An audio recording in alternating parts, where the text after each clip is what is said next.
السلام عليكم ورحمة الله وبركاته. بسم الله الرحمن الرحيم. إن الحمد لله والصلاة والسلام على رسول الله أما بعد.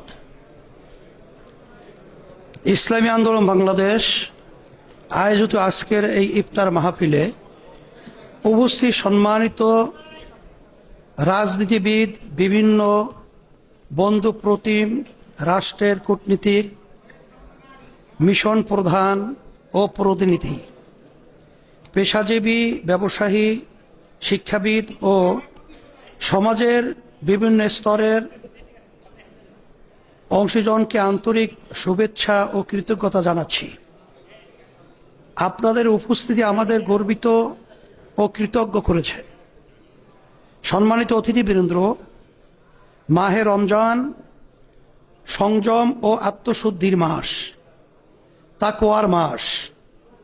তাকওয়া ও আত্মশুদ্ধি যেমন ব্যক্তি জীবনে গুরুত্বপূর্ণ, তেমনি রাষ্ট্রীয় জীবনেও গুরুত্বপূর্ণ। এই মাস আমাদের আত্মসংশোধন ও রাজনৈতিক সংশোধনের উপলক্ষ হয়ে উঠুক এই প্রত্যাশা করছি। সম্মানিত অতিথিবৃন্দ, আমাদের ইতিহাস রক্তস্নাত ইতিহাস। তাই শুরুতেই 1957-এর পলাশী থেকে শুরু করে 47-এর দেশ বিভাগ, 52-এর ভাষা আন্দোলন, 71-এর স্বাধীনতা সংগ্রাম ও 24-এর বৈষম্য বিরোধী আন্দোলন সহ ইতিহাসের নানা কাল পর্বে দেশ, জাতীয় মানবতার জন্য রক্ত জীবন উৎসর্গকারী সকলের প্রতি গভীর শ্রদ্ধা জানাচ্ছি। সম্মানিত সুধীবৃন্দ, আপনারা নিশ্চয়ই জানেন ইসলামী আন্দোলন বাংলাদেশ 1987 সালের 13ই মার্চ আনুষ্ঠানিকভাবে পথ চলা শুরু করেছিল।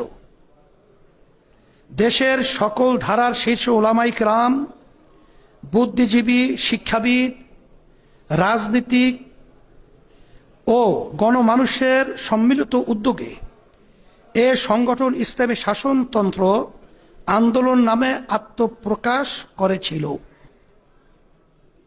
সেই 1987 সালেই আমাদের বোধোদয় হয়েছিল যে বাংলাদেশের সংবিধান নিজেই সমস্যাজনক। সংবিধানে জনতার বোধ বিশ্বাসের প্রতিফলন ছিল না। সংবিধানে পদ্ধতিগতভাবে নির্বাচিত স্বৈরতন্ত্র প্রতিষ্ঠার পথ খোলা ছিল, যা আজকের বাংলাদেশের সকলে অনুধাবন করছেন।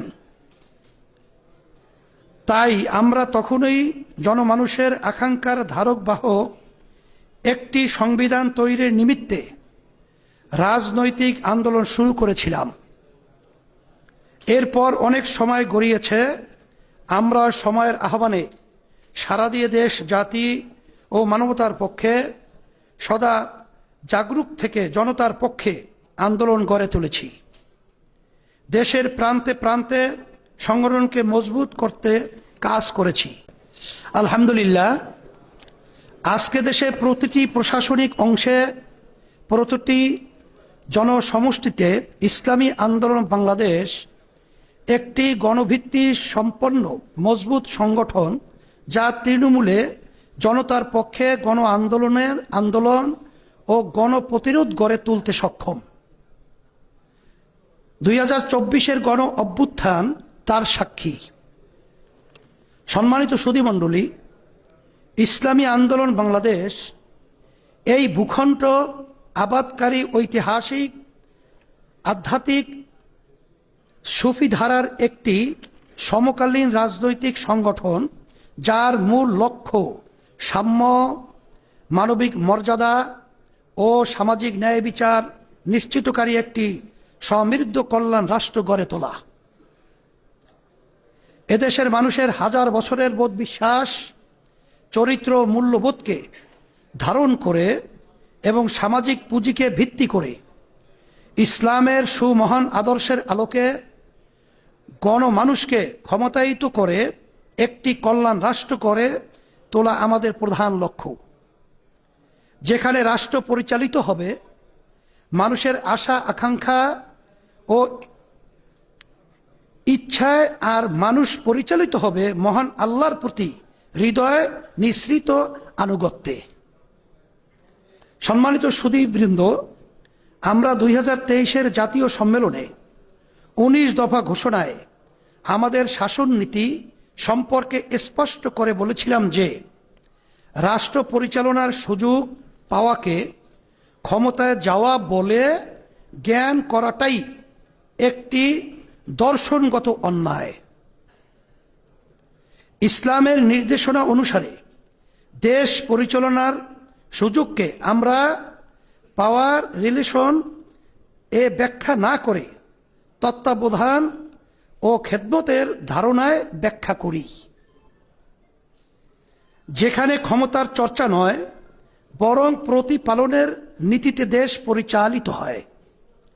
সেজন্য বিদ্যমান ক্ষমতার চর্চা ও ধারণাকে ভাঙতে সেপারেশন অব পাওয়ার নীতির প্রয়োগ করে শাসন বিভাগ, আইন বিভাগ, বিচার বিভাগ, নির্বাচন কমিশন ও ন্যায়পাল বিভাগকে পরস্পর থেকে স্বাধীন ও স্বনির্ভর করে গড়ে তোলা হবে। এটাই আমাদের শাসন নীতি। আমরা এই ধারণায় বাংলাদেশকে নির্মাণ করার সংগ্রাম করে যাচ্ছি। সম্মানিত সুধীমণ্ডলী, আমরা মনে করি বাংলাদেশের সকল নাগরিক সমান মর্যাদা ও অধিকারভুক্ত। ধর্মীয় কারণে কাউকে সংখ্যালঘু বিবেচনা করে তার নিরাপত্তা নিশ্চিত করার প্রতিশ্রুতি দেওয়ার মধ্যে নাগরিকের একটি অংশকে মূল ধারা থেকে বিচ্ছিন্ন করে আলাদাভাবে বর্গায়িত করে তার নাগরিক মর্যাদা হেয় করার প্রচ্ছন্ন বার্তা আছে। আমরা সেটা করতে চাই না। ধর্ম, বর্ণ, ভাষা নির্বিশেষে সকলে মিলে আমরা বাংলাদেশি জাতি, যার প্রতিজনের সম্মান, মর্যাদা ও নিরাপত্তা নিশ্চিত করার জন্যে আমরা লড়াই করে যাচ্ছি। সম্মানিত সুধীমণ্ডলী, রাসূল আকরাম সাল্লাল্লাহু আলাইহি ওয়াসাল্লাম প্রতিবেশী সম্পর্কে বলেছেন, হে আল্লাহ, যে আল্লাহ ও তার রাসূল সাল্লাল্লাহু আলাইহি ওয়াসাল্লামকে বিশ্বাস করে সে যেন তার প্রতিবেশীকে সম্মান করে, প্রতিবেশীকে কষ্ট না দেয়া। আমরা আমাদের সামাজিক ও রাষ্ট্রীয় সকল প্রতিবেশীর ক্ষেত্রেই রাসূল আকরাম সাল্লাল্লাহু আলাইহি ওয়াসাল্লাম এর এই নির্দেশনার কঠোর অনুসরণ করি। আনাস ইবনে মালিক রাদিয়াল্লাহু তাআলা আনহু থেকে বর্ণিত, তিনি বলেন, নবী করিম সাল্লাল্লাহু আলাইহি ওয়াসাল্লাম বলেছেন, তোমার ভাইকে সাহায্য করো, সে জালিম হোক অথবা মাজলুম। মহানবী সাল্লাল্লাহু আলাইহি ওয়াসাল্লামের এই নির্দেশনা মান্য করে আমরা সারা বিশ্বের সকল মাজলুমের পক্ষে অবস্থান নেই, আর সকল জালিমকে তার জুলুম থেকে বিরত রাখার চেষ্টা করি। বিশেষ করে রোহিঙ্গা ও ফিলিস্তিনিদের সাথে যে অবিচার ও নির্মমতা করা হয়েছে, আমরা তার তীব্র প্রতিবাদ জানিয়েছি এবং অসহায় রোহিঙ্গা ও ফিলিস্তিনিদের পাশে থাকার অঙ্গীকার করছি।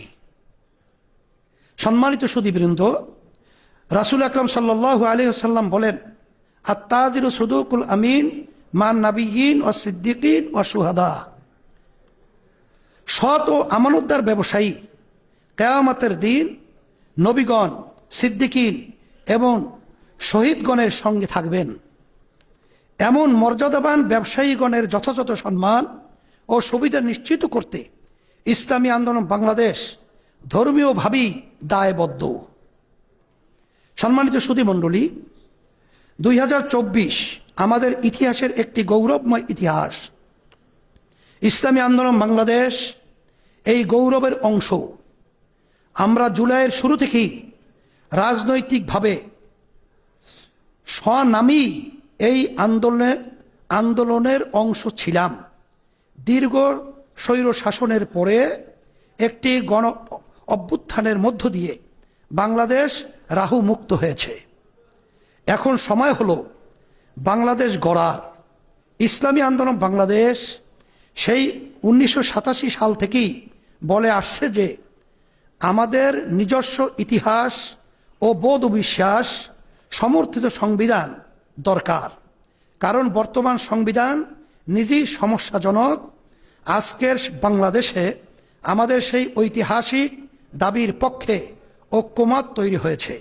ইসলামী আন্দোলন বাংলাদেশ দেশের রাজনৈতিক চরিত্র পরিবর্তন করে সৌহার্দ্য ও সহযোগিতাপূর্ণ রাজনৈতিক পরিবেশ নির্মাণ করতে চায়। দুর্নীতিমুক্ত, জনবান্ধব জনপ্রশাসন, স্বাধীন বিচার বিভাগ ও সাংবিধানিক প্রতিষ্ঠানগুলোকে স্বয়ংক্রিয় ও দক্ষ করে তোলার জন্য আমরা প্রচেষ্টা চালিয়ে যাচ্ছি। সম্মানিত সুধীমণ্ডলী, বিগত বছরগুলোতে রাজনৈতিক সদিচ্ছার অভাব এবং কোনো কোনো ক্ষেত্রে অসুস্থ রাজনীতির কারণে বাংলাদেশের সাংবিধানিক প্রতিষ্ঠানগুলো ধ্বংসপ্রায় হয়েছে, যার সুযোগে দেশে স্বৈরতন্ত্র প্রতিষ্ঠা পেয়েছিল। আমরা আর আগের অবস্থায় যেতে চাই না। তাই সংস্কার অপরিহার্য। ইসলামী আন্দোলন বাংলাদেশ বারংবার প্রয়োজনীয় সংস্কারের প্রতি জোরালো সমর্থন জানিয়ে আসছে। বিশেষ করে সংবিধান, নির্বাচন কমিশন, জনপ্রশাসন, পুলিশ, দুদক ও বিচার বিভাগের সংস্কার জরুরি হয়ে দাঁড়িয়েছে। এসব ক্ষেত্রে প্রয়োজনীয় সংস্কার না হলে আগের তিমিরে ফেরত যাওয়ার আশঙ্কা থেকে যাবে। তাই এসব ক্ষেত্রে সংস্কার হতেই হবে। নির্বাচন ব্যবস্থা সংস্কারের ক্ষেত্রে আমরা বিশ্বের 90টিরও বেশি দেশে অনুসৃত সাংখ্যানুপাতিক পদ্ধতি পিআর নির্বাচন পদ্ধতি দাবি করেছি। আমরা মনে করি জাতীয় নির্বাচনে সংখ্যানুপাতিক পদ্ধতি অনুসরণ করা হলে রাজনীতিতে গুণগত পরিবর্তন আসবে এবং কার্যকর ও যথাযথ প্রতিনিধিত্বশীল পার্লামেন্ট গঠিত হবে। নির্বাচনে কালো টাকা ও পেশি শক্তির ব্যবহার বন্ধ হবে। ইসলামী আন্দোলন বাংলাদেশ নির্বাচনহীন পরিস্থিতি দীর্ঘ হোক তা চায় না, বরঞ্চ নির্বাচনকে সুষ্ঠু, অবাধ করতে এবং নির্বাচনে সকলের জন্য সমান সুযোগ নিশ্চিত করতে প্রয়োজনীয় ব্যবস্থা ও সংস্কার করে দ্রুত নির্বাচনের আহ্বান জানায়। ইসলামী আন্দোলন বাংলাদেশ পতিত ফ্যাসিস্ট স্বৈরাচারের আমলে অপরাধীদের যথাযথ বিচার নিশ্চিত করার জোর দাবি জানাচ্ছে। কারণ তাদের বিচার না হলে মানুষের রক্তের দায় জাতিকে প্রজন্ম থেকে প্রজন্ম তারা করবে। তাই যথাযথ তদন্ত সাপেক্ষে অপরাধীদের বিচার দ্রুত করতে হবে। ইসলামী আন্দোলন বাংলাদেশ একটি সুখী সমৃদ্ধ বাংলাদেশ নির্মাণ করার চেষ্টা করছে, যেখানে দারিদ্র্য, বেকারত্ব ও দুর্নীতি থাকবে না, যেখানে মানবাধিকার সুরক্ষিত হবে, পরমত সহিষ্ণুতা ও ধর্মীয় সহ অবস্থান নিশ্চিত হবে, নাগরিকের স্বাস্থ্য, শিক্ষা সহ মৌলিক অধিকারকে প্রাধান্য দিয়ে ব্যবসা ও পরিবেশ বান্ধব বাংলাদেশ নির্মাণই আমাদের রাজনৈতিক প্রচেষ্টার কেন্দ্র। আজকে কথার দীর্ঘ করব না। ইসলামী আন্দোলন বাংলাদেশের আহ্বানে আজকের ইফতার মাহফিলে আপনাদের উপস্থিতির জন্য আবারও কৃতজ্ঞতা প্রকাশ করছি। নতুন বাংলাদেশ বিনির্মাণের যে কোনো প্রচেষ্টায় আমরা সদা সর্বদা জনতার কাতারে ছিলাম, আছি এবং থাকবো ইনশাআল্লাহ, এবং আপনাদেরকে পাশে পাবো বলে আশা করছি। আল্লাহ হাফেজ। আল্লাহ সবাইকে ভালো রাখুক। মাআসসালাম।